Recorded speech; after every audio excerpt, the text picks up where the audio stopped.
Olá pessoal, estou querendo aqui trazer uma colaboração para vocês, hoje 20 de outubro. Quem está falando é o professor Davi e eu vou compartilhar a tela para a gente poder seguir uma apresentação aqui do slide.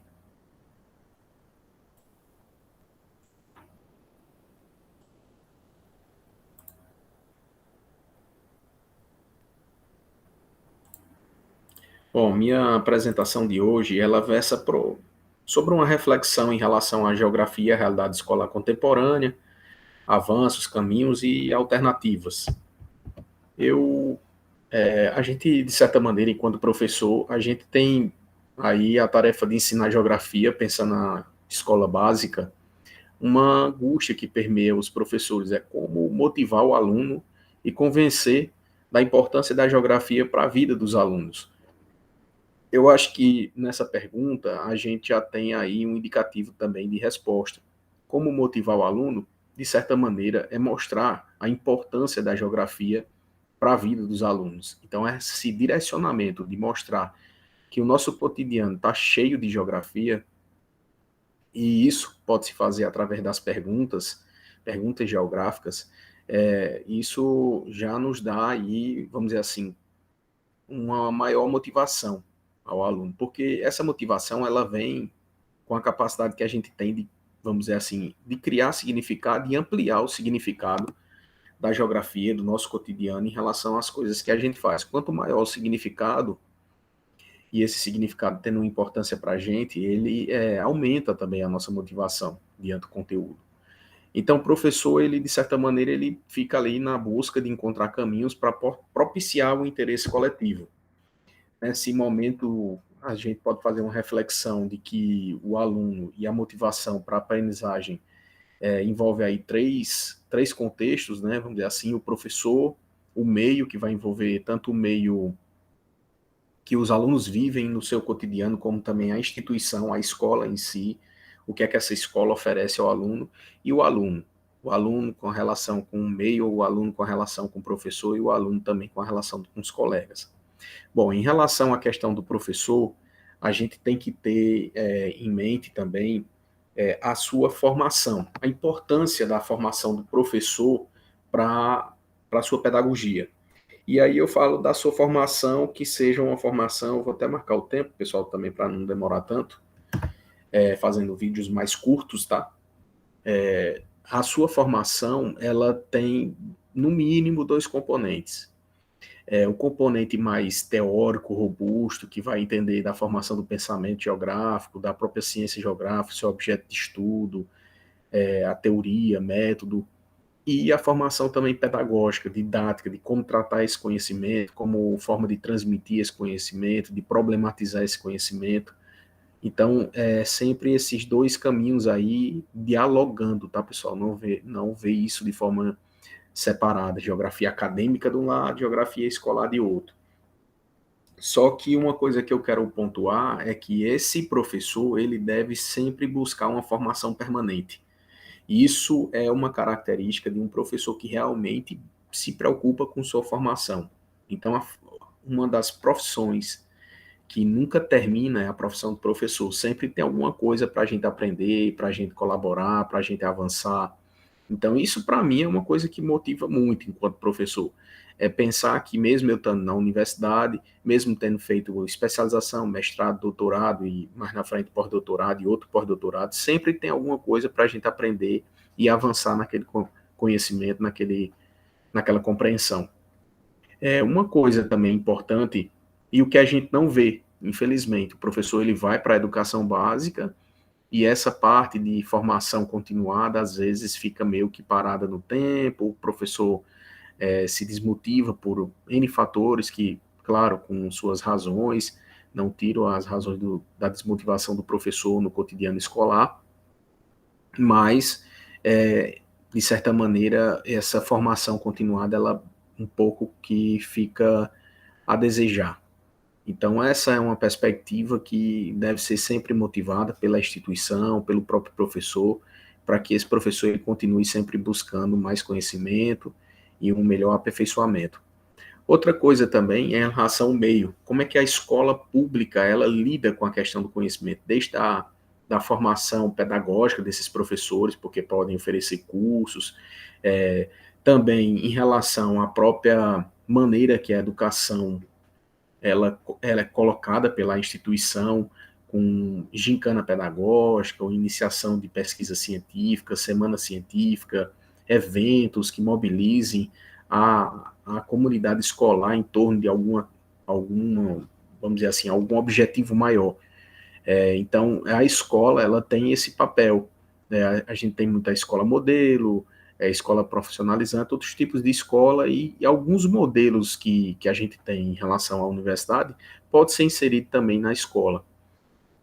Então, esse meio ele conta muito. E esse meio ele não se restringe quando a gente fala do meio que vai propiciar uma possível motivação na aprendizagem, esse meio não se restringe só à ideia da escola pública em si, mas também a todo um cotidiano que o professor vive, que o aluno vive, esse meio enquanto contexto socioespacial da relação professor-escola, professor e mundo, aluno, seus colegas, alunos e a própria instituição, aluno e professores, aluno e também o mundo, sua família, seu cotidiano. Então, esse meio ele é muito abrangente, tá? Então, esse meio ele é capaz de tanto motivar como desmotivar. E aí cabe a gente ir fazendo interpretações da nossa vida, do nosso cotidiano, ao modo que a gente, quando a gente compreende melhor a realidade que nos cerca, a gente se sente mais motivado, tem motivos para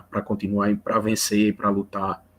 E o aluno que, de certa maneira, vive hoje inserido em uma cultura global, já uma cultura de redes sociais, de smartphone, onde eles, de certa maneira, é uma turma aí que já faz 2, 3 atividades ao mesmo tempo, outros que vivem em situações de fragmentação familiar e que não têm ambiente de estudo em casa favorável, outros que, de certa maneira, não acham atrativo nenhum na escola, porque não encontra uma didática, uma pedagogia que possa envolvê-los e tornar aquele conhecimento significativo. Então, esse aluno, ele também, muitas vezes, dependendo da sua idade, a gente sabe que o aluno ele vai para a escola, muitas vezes não é nem para aprender alguma coisa, mas é para rever os colegas e fazer amizade e construir também a sua identidade. Então, a forma que o professor coloca os desafios para esse aluno, isso possibilita uma maior motivação deles diante do conhecimento. Não pode ser nem tão difícil a ponto de paralisar e também nem tão fácil a ponto de a gente poder debochar daquela atividade. Então tem que contrair um estado de equilíbrio nessas atividades. Bom, mas as condições de trabalho, falar um pouquinho, né? Então, essa frase aí, quem se importa com os professores, é emblemática, e aí me lembro também da frase de Marx, quando ele diz assim, quem educará os educadores?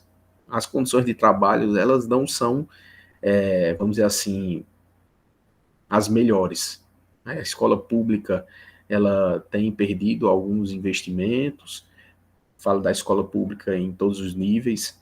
O livro didático, ele, de certa maneira, já passou por algumas transformações e tem, de certa maneira, se apresentado como um fator de auxílio, de utilidade, de agregar o conhecimento. No entanto, é muito, muito conhecimento em, vamos dizer assim, para ser trabalhado em pouco tempo. E isso, de certa maneira, dificulta o trabalho do professor. Os baixos salários também, que a gente, de certa maneira, vai ser lançado no mercado de trabalho onde a remuneração não é digna para uma profissão tão importante quanto a profissão do professor. E a sua própria questão da sua formação. Como eu já falei, a importância de se pensar a formação continuada. Mas é um professor que muitas vezes não tem tempo para pensar a sua formação continuada. Então, isso aí haveria a necessidade de um reordenamento aí, vamos dizer assim, do ponto de vista do sistema, das instituições, para poder mudar algumas coisas. Não adianta só uma mudança individual. Essa mudança também ela tem que ser coletiva e não é uma mudança apenas das pessoas, mas também mudanças das instituições. Essa dialética ela deve existir.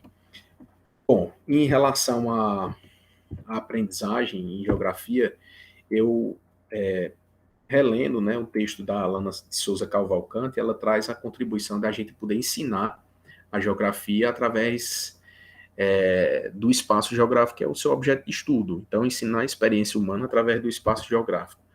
E um ponto de partida que ela propõe, que pode ser interessante, que vocês podem também fazer como experimento, que também a sala de aula não deixa de ser um campo de experimentações, claro que experimentações direcionadas, com todo um conteúdo, com toda uma preparação anterior, como eu coloquei, a gente tem planos de aula, a gente tem também nossos estudos, né, os professores que nos formaram, teorias e conceitos, mas a gente pode utilizar aí, vamos dizer assim, da globalização e a globalização como um ponto de partida, considerando a inserção do aluno e seu cotidiano, falando a partir do seu lugar. Como é que o aluno, através do seu lugar, ele observa a globalização que o cerca. E aí sair da ideia de conceitos, vamos dizer assim, primários, que seriam percepções e opinião sobre as questões que os cercam, os alunos, para chegar até a elaboração de conceitos científicos.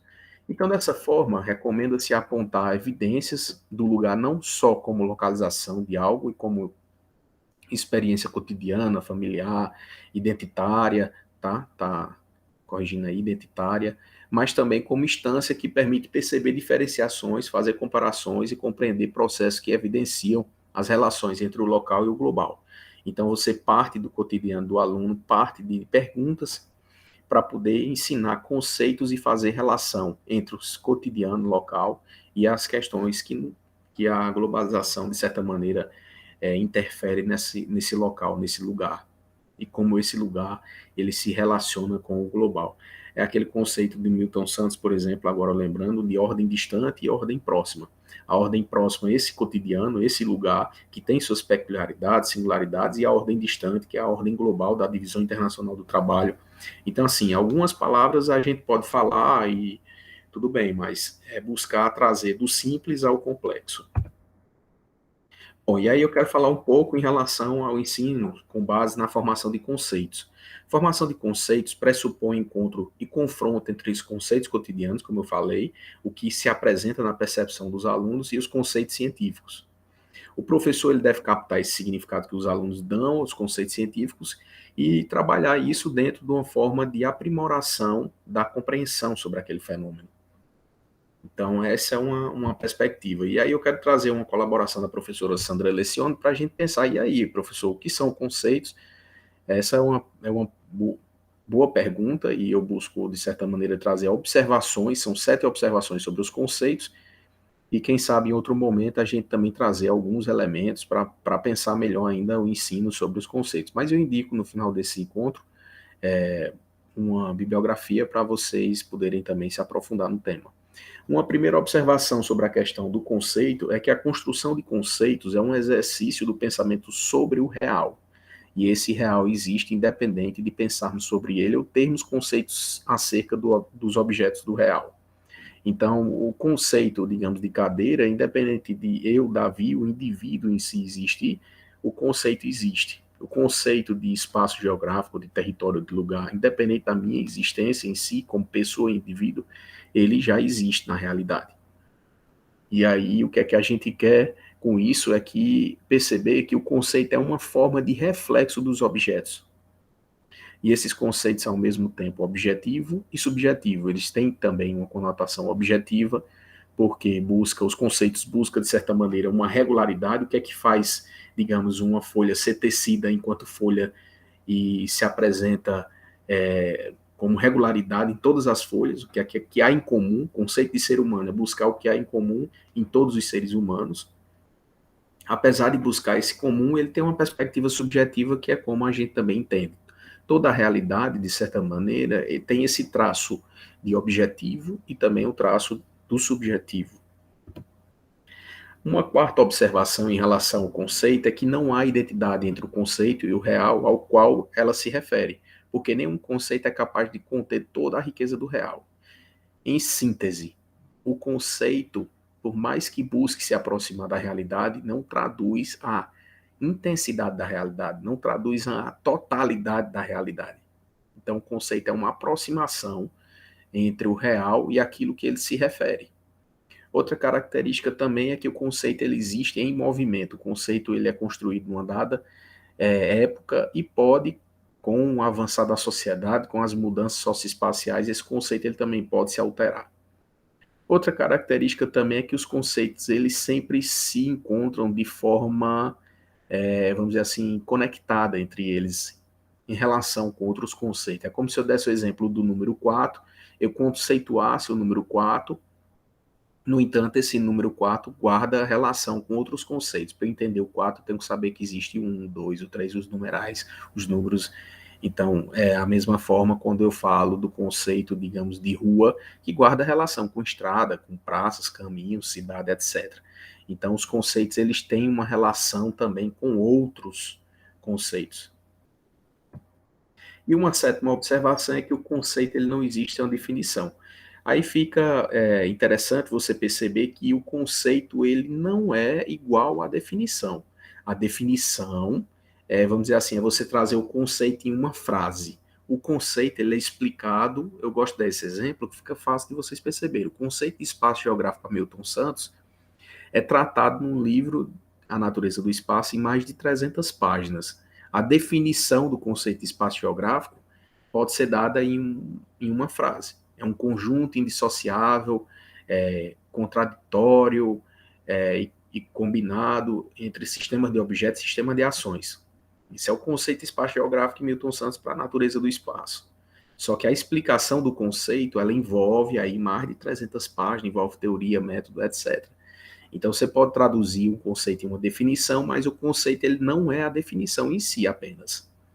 Então é importante nessa construção perceber que se a palavra ela pode ter vários significados, o conceito em tese não, tá?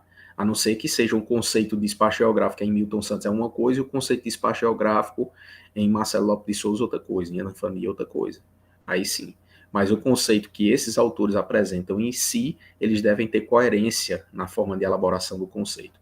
Então, coerência é fundamental na forma de fazer ciência, pois não se pode mesclar conceito e referência teórica metodológica distintas.